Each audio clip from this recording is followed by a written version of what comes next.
आया। माननीय जननायक दीना भाना वाल्मीकि जी को भी नमन करता है क्योंकि आज उनकी जयंती है। मैं चाहता हूं सब लोग हाथ उठा के उनको नमन करें, क्योंकि महापुरुषों की ना कोई जाति होती है, ना कोई रंग होता है, ना कोई भेद होता है। महापुरुष होते हैं और वो संघर्ष से पैदा होते हैं, ना कि चमत्कार से। चमत्कार से कोई महापुरुष पैदा हुआ होगा तो ब्राह्मणवादी व्यवस्था में हुआ होगा, अब तो नहीं होता, अब तो संघर्ष करना पड़ता।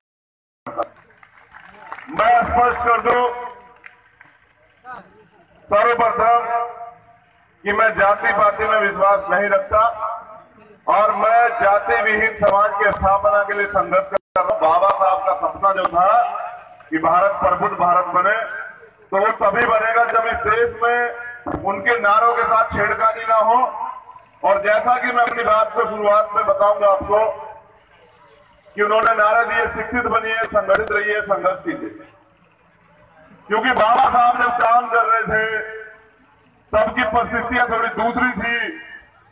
उस समय मेरा समाज इतना जागरूक नहीं था, उस समय इतनी सुविधाएं नहीं थी, उस समय गुलामी चरम पे थी। तो बाबा साहब जितना कर सकते थे त्याग बलिदान करके आपके लिए करके गए। और बाबा साहब ने अपना अंतिम भाषण दिया 18 मार्च 1956 को आगरा में, और कहा कि मुझे मेरे पढ़े लिखे लोगों ने धोखा दिया। उनके बाद बिहार की धरती पे मामू जगदेव प्रसाद, जननायक कर्पूरी ठाकुर और अन्य महापुरुषों ने इस मिशन को चलाने का काम किया। लेकिन फिर एक व्यक्ति को लगा कि मुझे कुछ त्याग करके, समर्पण करके बाबा साहब के मिशन को आगे बढ़ाना है, तो माननीय दीना भाना वाल्मीकि के नेतृत्व में उनको गुरु मान के उन्होंने काम शुरू किया। और साहब काशीराम जो हमें दे सकते थे वो देने का काम किया, मिशन मूवमेंट के बारे में समझाने का काम किया। अपने साथ कई लाख ऐसे नौजवान बुजुर्ग युवा तैयार किए जो कैडराइज होकर जगह जगह पर जाकर बाबा साहब के सपने को पूरा करने के लिए संघर्ष करने लगे। आज वो हमारे बीच नहीं है। आज हमारी जिम्मेदारी बनती है कि उनके सपने को पूरा करने के लिए हम तन मन धन और सब चीजें झोंक दें, अपना जान मान सम्मान नीचे से जाइए ना प्लीज, तभी चल पाएगा, तभी आगे बढ़ पाएगा। जो बाबा साहब जिलाध्यक्ष मधुबनी से। अरे सर आप ही से गैदरिंग हो जाएगा, मोबाइल दे रहे हैं इनको। यहाँ बिहार में आलोक भीम आर्मी को बहुत मजबूती से चलाने वाले बिहार भीम आर्मी प्रदेश के वर्तमान अध्यक्ष छोटे भाई अमर आजाद पासवान जी, उनके साथ मैं नाम लेकर समय खराब नहीं करना चाहता। पूरी भीम आर्मी बिहार की यूनिट, भीम आर्मी के राष्ट्रीय अध्यक्ष विवेकन सिंह, भाई मंजीत नोटियाल, कमल वालिया, और मेरे साथ आए चौधरी रविंदर भाटी जी, गुर्जर समाज से पूरे गुर्जर समाज को भीम आर्मी में जोड़ के मजबूत करने का काम कर रहे हैं। मेरे साथ आए छोटे भाई पंकज जाटव जी, गुलजार सिद्दीकी, अरशद खान, नीटू भाई, और यहाँ भीम आर्मी की जो आयोजक कमेटी है उन सब साथियों को, जो बहुजन समाज है मेरा, बिना नाम लिए एक सूत्र में विरोध में अपनी बात की शुरुआत करता हूँ। मैं नहीं चाहता था कि मेरा कोई स्वागत हो बिहार में, और उसका एक आवश्यक कारण है, और वो कारण ये है, जो लोग सोशल मीडिया से भीम आर्मी को फॉलो करते हैं वो जानते हैं कि 23 तारीख में उत्तराखंड हरिद्वार रुड़की में हमारी रैली थी, बहुजन समाज बनाओ रैली, बहुजन समाज के अधिकारों के लिए एकजुट होने की रैली थी। जब वो रैली में मैं पहुंचा, बड़े गौर से सुनना नौजवान साथियों और मेरे बुजुर्गों, जब उस रैली में मैं पहुंचा तो तभी खबर आई कि वहां भीम आर्मी के जो प्रदेश अध्यक्ष है छोटे भाई महक सिंह, उनकी मां का एक्सीडेंट हो गया, हालत बड़ी गंभीर है, मां को आईसीयू शिफ्ट करना पड़ा। मैंने महक से कहा कि महक, मां बड़ी सर्वोपरि होती है, चले जाओ। मेरी माताएं बहनें यहां बैठी हुई हैं। जब सब लोग भाषण देने आए तो एक बार भी इनके बारे में नहीं बोला। मैं इनसे पैदा हुआ, मैं इनका खून हूं, इन्होंने मुझे आगे बढ़ा, इन्होंने रोटी देकर मेरा पेट मजबूत किया, तब आज मैं इस लड़ाई को लड़ पा रहा हूं।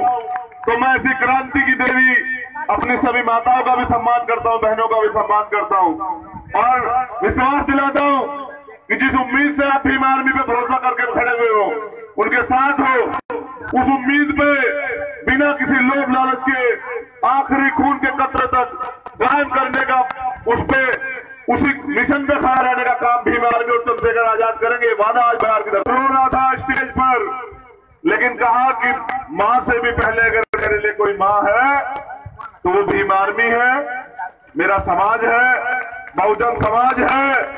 एक मां नहीं 1000 मां कुर्बान कर दूंगा, अपना खून को कतरा कतरा कुर्बान कर दूंगा, लेकिन पहले जो जिम्मेदारी मैंने उठाई है भीम आर्मी की, उसके लिए लगा रहूंगा। तो जब 5 बजे रैली खत्म हुई, मैंने महक से कहा कि चले जाओ, और बड़े कड़वे शब्दों में बताना पड़ेगा आज आपको कि कल मां का देहांत हुआ। महक का मुझे फोन आया कि भैया मां हमारे बीच नहीं रही।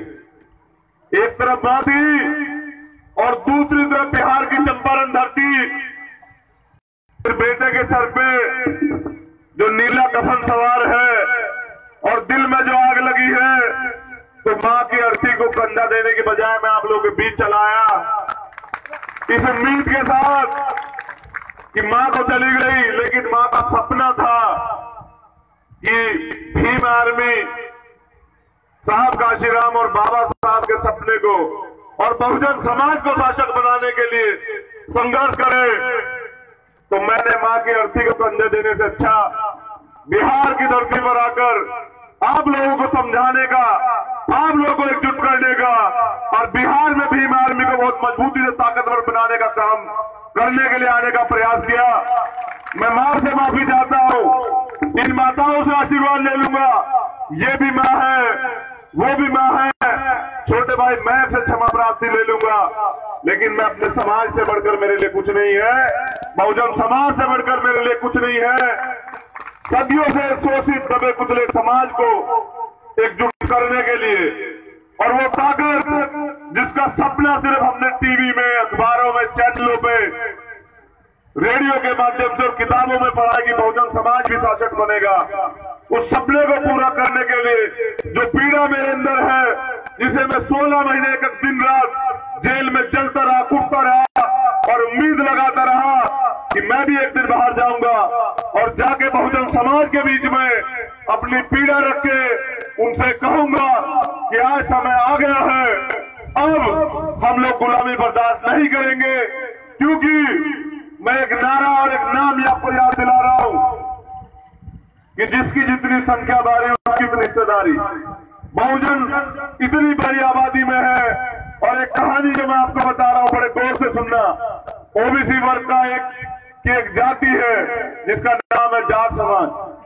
जाट समाज में सर छोटू राम पैदा हुए, और सर छोटू राम की एक कहानी है, वो कहानी जान लीजिए मेरे बहुजन समाज के लोगों, तो आपको पता लग जाएगा कि गुलामी की जिंदगी अच्छी है या स्वतंत्रता की एक दिन की जिंदगी अच्छी है। सर छोटू राम एक शादी में चले गए, पूरा समाज गया था, लेकिन उस समय भी वर्णवादी व्यवस्था, मनुवादी व्यवस्था चरम पे थी। तो उनका जो दूल्हा था वो पालकी में चला गया, घोड़ी पे बैठकर चला गया।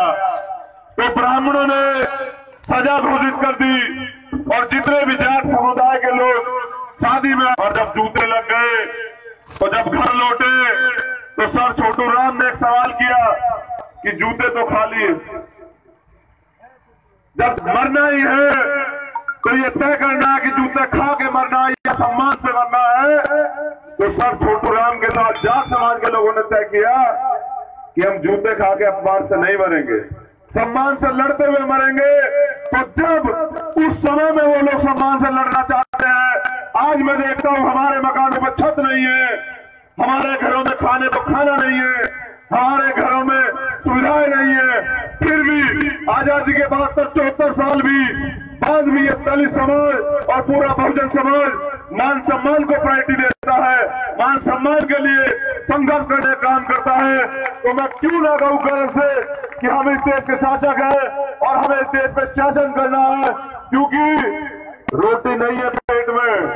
जहां ब्राह्मण ये कहता है कि पहले पेट पूजा फिर काम पूजा। वही बहुजन समाज कहता है कि पहले मान सम्मान है उसके बाद पेट है। तो मुझे जानकर बड़ा खुशी होती है कि मेरा समाज आज भी लड़ना जानता, आज भी उसमें हौसले हैं, आज भी उनके हौसले बुलंद है। वो लड़ाई लड़ना जानते हैं और जो समाज लड़ाई लड़ना जानता है वो लड़ाई जीतना भी जानता है। जो समाज अत्याचार सहना जानता है, जो समाज मार खाना जानता है, वो मारना भी जानता है। मैं बिहार की धरती पे गुलामी काटने के लिए कहना चाहता हूं कि मेरे लोगों को मारोगे तो मैं इतना मारूंगा कि मार मार कर ढोल बना दूंगा, तुम्हारी चमड़ी उधेड़ दूंगा और तुम्हारी चमड़ी में भूसा भर दूंगा।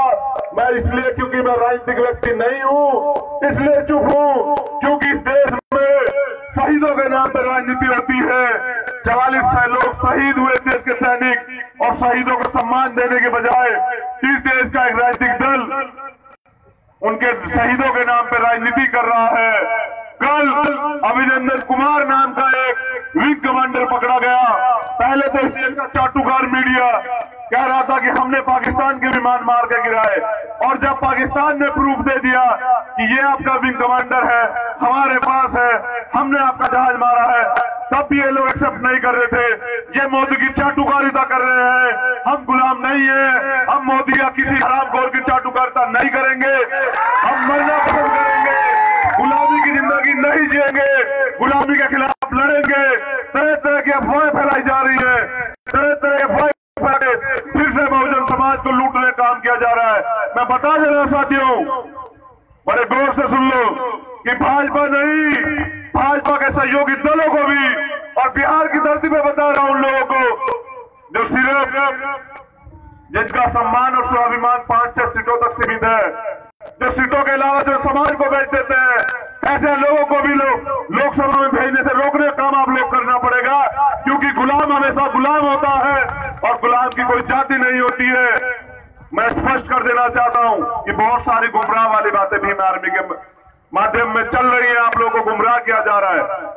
भीम आर्मी पूरे मजबूती से, चाहे कैमूर में मामला हो, रामगढ़ में हमारे लोग जेल जाते हैं लेकिन मान सम्मान के लिए लड़ने काम करते हैं, बहन कला के लिए, चाहे हाजीपुर में 6 लोगों ने गोली खाई हो, एक बहन की हत्या भी होगी हो, फिर भी हम लोग लड़ रहे हैं। और अभी एक मामला मेरे हाथ में है, जो मामला है गोपालगंज का, 11 वर्षीय दलित बच्चे की एक हत्या ब्राह्मणों द्वारा की गई।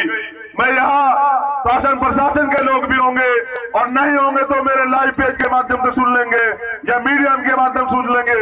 कार्रवाई नहीं हो रही है, कार्रवाई नहीं हो रही है, न्याय सबके लिए बराबर है, फिर भी न्याय नहीं मिल रहा हो। इन्हें बहुजनों को इतना मजबूर ना करो कि ये अधिकारों के लिए रोड पर आ जाए। जब ये रोड पर आ जाएंगे तो फिर बाबा साहब के संविधान के साथ इनका लट भी बड़ा मजबूत है। ऐसा ना हो जाए, ऐसा ना हो कि न्याय के लिए इन्हें लाठी मारनी पड़ जाए। मैं बार बार समझा रहा हूं कि हम लोग संविधान का पालन करते हैं, लेकिन संविधान के साथ खिलवाड़ होगा तो जिस काम के लिए भी आर्मी का निर्माण हुआ था कि हम संविधान की रक्षा करेंगे, संविधान की सुरक्षा करेंगे और संविधान की सुरक्षा के लिए अपने परिणामों का बलिदान दे देंगे और गुलामी बर्दाश्त नहीं करेंगे, बहुजन समाज को शासक बना के रहेंगे। तो उस लड़ाई को आगे बढ़ाने के लिए आज मैं बिहार की धरती पर मतदान आया हूं और ये कहने आया हूं, पहले हाथ उठा के बताओ कि आप अपने इस भाई बच्चे पे भरोसा करते हैं या नहीं करते हैं। अगर भरोसा करते हो तो कुछ दिन रुक जाओ, मुझे बहुत कुछ तैयारी करनी है। चुनावी कीड़े 3 महीने में खत्म हो जाएंगे। मैं ये बता देना चाहता हूं कि बाबा साहब के संविधान के बदौलत अगर हम लोग सरकार में भी नहीं है तो भी हम इस देश पर राज करना जानते हैं। ये तैयारी भीम आर्मी ने कर ली है, क्योंकि हम लोकतंत्र को मानते हैं, क्योंकि हम संविधान को मानते हैं, क्योंकि हम अपने हक अधिकार को लेना जानते हैं। तो ये बड़ी तैयारी है। जब तुम रोज रोज आरएसएस चिल्लाते हो, उनकी तैयारियां चिल्लाते हो, ईवीएम चिल्लाते हो, तो तुम्हें अपने नेतृत्व पे भरोसा करना पड़ेगा कि अगर आपका नेतृत्व चुप है, अगर आपका नेतृत्व कोई काम कर रहा है पूर्ण रूप से, तो उसका फायदा आने वाले समय में समाज को मिलेगा। वो फायदा जिसके बदौलत 72 साल की आजादी के बाद भी संविधान लागू होने, सड़क नहीं है, बिजली नहीं है, पानी नहीं है, हम फिर भी आंदोलन करते हैं। एक टाइम का खाना ना भी हो तो भी अपने अधिकारों के लिए लड़ते हैं। तो